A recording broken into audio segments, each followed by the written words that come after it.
Hello बच्चों, आज मैं फिर से आपको कल मैं जहाँ तक बताया था उसके आगे अब कंटिन्यू करने जा रहा हूँ।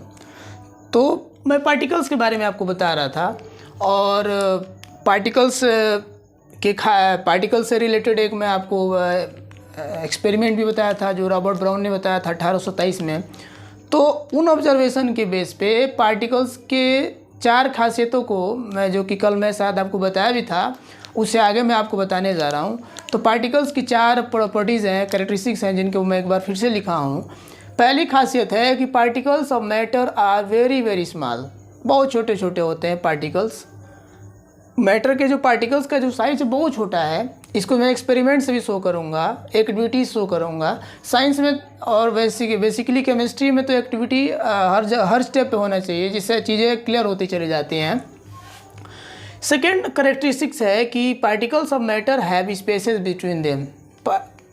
पार्टिकल्स जो मैटर के पार्टिकल्स हैं उनमें स्पेस होता है और उन स्पेस को भी हम लोग एक्टिविटी समझेंगे। Particles of matter are constantly moving, हमेशा मूविंग होते रहते हैं, घूमते रहते हैं, ये भी बताएंगे आपको। And particles of matter attract each other, एक दूसरे को क्या करते हैं, आकर्षित करते हैं। ये 4 खासियतें हैं जो पार्टिकल से रिलेटेड हैं। तो हमने शुरू किया था मैटर पढ़ना और मैटर के बाद ये धीरे धीरे कहाँ बढ़ा था, पार्टिकल्स की तरफ। तो हम पार्टिकल्स के बारे में पढ़ रहे हैं तो इसका मतलब मैटर के बारे में ही पढ़ रहे हैं क्योंकि मैटर पार्टिकल से ही बना है। अब धीरे धीरे चीज़ें क्या हो जाएंगी आगे, यही धीरे धीरे आगे जा करके आप सॉलिड लिक्विड गैस पढ़ना शुरू कर देंगे। मैं आपको बताया था कि मैटर को 2 पार्ट में डिवाइड हम लोग क्लासीफाई किए थे। एक फिजिकल क्लासिफिकेशन था और एक केमिकल क्लासिफिकेशन था, मैं आपको बताया था। तो उसी को आगे मैं धीरे धीरे इससे कनेक्ट कर दूंगा। अब जैसे है क्या कि जो small very very small particles of matter very very small, तो वो भी उसके बेस पे हम लोग सॉलिड को भी पढ़ेंगे, लिक्विड को भी पढ़ेंगे, गैस को भी पढ़ेंगे। स्पेस है, पार्टिकल्स के बीच में स्पेस है, तो स्पेस जिसमें बहुत ज़्यादा होगा वो गैसेस स्टेट हो जाएगा, जिसमें उससे थोड़ा कम होगा वो लिक्विड स्टेट हो जाएगा, जिसमें उससे और थोड़ा कम होगा वो सॉलिड स्टेट हो जाएगा। जिसके पार्टिकल सबसे ज़्यादा मूव होंगे वो गैसेस स्टेट के हो जाएंगे, जो थोड़ा कम मूव करेंगे वो लिक्विड स्टेट के हो जाएंगे, जो न के बराबर मूव करेंगे पार्टिकल्स वो सॉलिड के हो जाएंगे। तो यही चीज़ें जा कर के यहाँ कनेक्ट हो जानी है। यानी इसके बाद का जो हम लोग का जो अगला स्टेप होगा वो सॉलिड लिक्विड गैस के बारे में होगा। और मैं आपको शुरू में क्लासीफाई करके बताया था कि सॉलिड लिक्विड गैस ये फिजिकल क्लासिफिकेशन है। फर्स्ट लेसन में हमें इसके बारे में ही पढ़ना है। तो मैं आपको पहला जो ये ऑब्जर्वेशन है पार्टिकल्स ऑफ मैटर, इसके बारे में आपको बताने जा रहा हूँ। ये एक्सपेरिमेंट शो कर सकते हैं आप। जैसे मैं आपको एक छोटा सा एक्सपेरिमेंट बता रहा हूँ। जैसे आपने कोई एक छोटा सा बर्तन ले लिया, इसमें आपने ले लिया वाटर, इसमें आपने वाटर ले लिया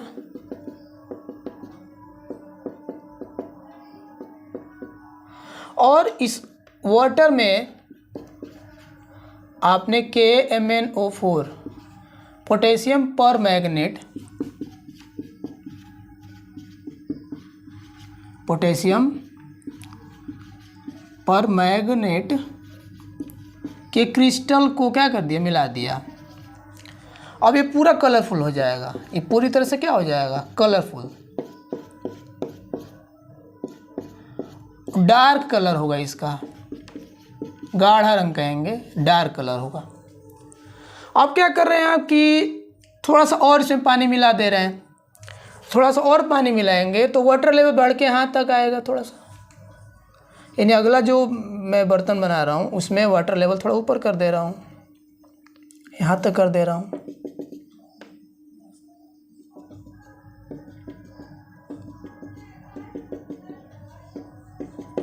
अभी कलर वैसा ही है लेकिन जो पहले जो डार्क कलर था ना वो थोड़ा सा लाइट हुआ, लाइट कलर। यानी कि जो एक्स्ट्रा वाटर हम यहाँ मिक्स किए हैं उसको भी एक कलरफुल कर दिया। थोड़ा सा और आगे बढ़ते हैं। ये फर्स्ट स्टेप है, ये सेकेंड स्टेप है, ये थर्ड स्टेप है। एक और बर्तन ले लीजिए आप। मैं इसको मैं फिक्स किया हूँ, मैं ये नहीं मिला रहा हूँ, हर बार पानी मिला रहा हूँ, मैं KMnO4 नहीं मिला रहा हूँ। मैं ये दिखाना चाहता हूँ कि KMnO4 चाहे पानी कितना भी ले लें सबको वो कलरफुल कर देगा। बस फ़र्क क्या पड़ेगा कि पहले पहला जो बीकर होगा उसमें डार्क कलर होगा, उसके बाद वाला जो बीकर होगा उसमें थोड़ा कम डार्क होगा, लाइट हो जाएगा, उसके बाद और ज़्यादा लाइट हो जाएगा, लेकिन कलर रहेगा ज़रूर। यानी कि ये एक्सपेरिमेंट इस बात को इंडिकेट कर रहा है कि एक छोटा सा क्रिस्टल बहुत ज़्यादा वाटर को भी कलरफुल कर सकता है। ये इतना छोटा है, मिलियंस ऑफ पार्टिकल्स हैं एक केमनोफोर के क्रिस्टल में मिलियंस ऑफ पार्टिकल्स हैं जो कि हम पानी मिलाते जा रहे हैं और उसको भी वो कलर करता हुआ चला जा रहा है। अब देखे भी होंगे, बहुत ज़्यादा पानी लेकर के एक बूंद भी कलर डाल देते हैं तो कलरफुल दिखने लगता है। हाँ, डार्क नहीं दिखता है लेकिन कलरफुल दिखता है। यानी कि एक छोटा सा पार्टिकल्स भी है ना कलर का, वो बहुत ज़्यादा लिक्विड को भी कलरफुल कर देता है। तो इस बात को पुष्टि हो रही है, वेरीफाई हो रहा है कि जो मैटर के जो पार्टिकल्स होते हैं वो बहुत छोटे होते हैं। जितना ज़्यादा वाटर बढ़ाते जा रहे हैं वो अपना क्रिस्टल का साइज उतना छोटा करके इसको कलरफुल कर दे रहा है, लेकिन हर बार कलरफुल कर दे रहा है। बस ये फ़र्क पड़ रहा है कि पहले स्टेप में डार्क कलर रहता है, उसके बाद थोड़ा और लाइट होता है, उसके बाद और लाइट होता है। अब ऐसा नहीं कह रहा हूँ, बहुत ज़्यादा पानी ले लेंगे और उसमें कलर डालेंगे तो बिल्कुल बिखर जाएगा चारों तरफ और उसका अस्तित्व तो भी ख़त्म हो जाएगा, पता नहीं चलेगा कि उसमें कलर आपने डाला है। लेकिन मोस्ट ऑफ टाइम आप देखेंगे कि वो शुरुआत में कलर कर देता है, लेकिन बहुत ज़्यादा पानी ले लेने पर उसको कलर नहीं कर पाएगा। तो इस बात की पुष्टि हो रही है कि जो मैटर के जो पार्टिकल्स हैं वो बहुत स्मॉल होते हैं। इससे ये पहला एक्टिविटी था, इसको आप चाहें तो नोट कर सकते हैं और चाहें तो लिख सकते हैं, बना सकते हैं, बना लीजिए इसको। उसके बाद मैं आपको ये particle of matter have spaces between them, ये वाला एक्सपेरिमेंट आपको बता रहा हूँ, बना लीजिए। मिटा देते हैं।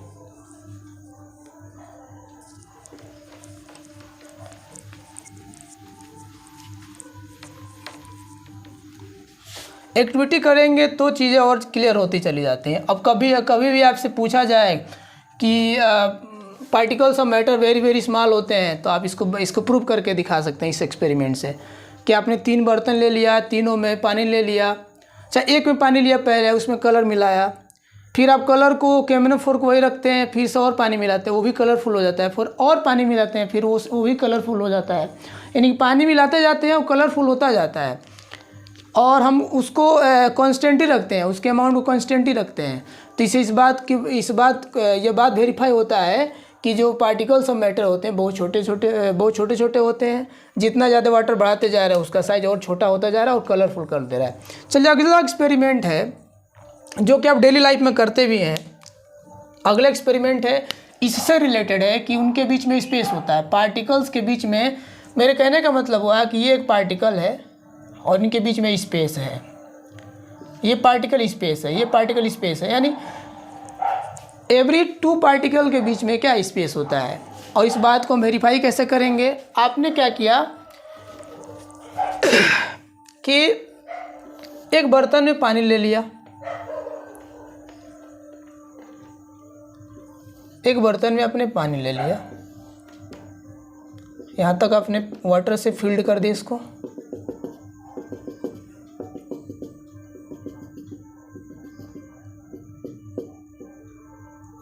ये मान लीजिए आपने 100 ml ऑफ वाटर लिया, 100 ml of water.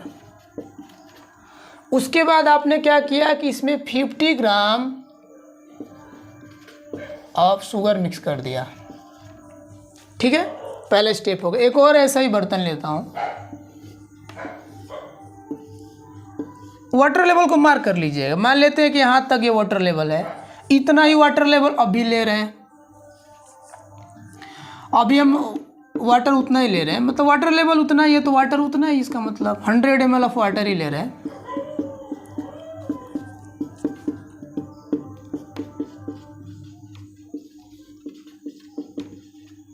ml of water ले रहे हैं। इस बार पहले से तो 50 ग्राम है इसमें शुगर, अभी एक्स्ट्रा 50 ग्राम ले रहे हैं तो ये हो जाएगा कितना, 100 ग्राम ऑफ शुगर। और वाटर लेवल अभी उतना ही रहता है। ये किस बात को वेरीफाई कर रहा है, वो इस बात को वेरीफाई कर रहा है कि आप जैसे जैसे शुगर मिक्स कर रहे हैं तो वाटर के जो पार्टिकल्स हैं उनके स्पेस में ये शुगर का पार्टिकल चला जा रहा है। शुगर का पार्टिकल वाटर पार्टिकल के बीच में जो स्पेस है ना उसको फिल कर रहा है, यानी कि वॉल्यूम पे कोई फ़र्क नहीं पड़ा, अमाउंट बढ़ गया। आपने यहाँ 100 ग्राम कर दिया, ये भी 100 ग्राम, ये पहले से 100 ग्राम है, यानी टोटल आपने 200 ग्राम ले लिया चाहे ml ले लिया, लेकिन जो वॉल्यूम पहले था वही वॉल्यूम अब भी है। तो ये 50 ग्राम जो एक्स्ट्रा आपने शुगर मिक्स किया वो कहाँ गया, वही स्पेस के बीच में चला गया।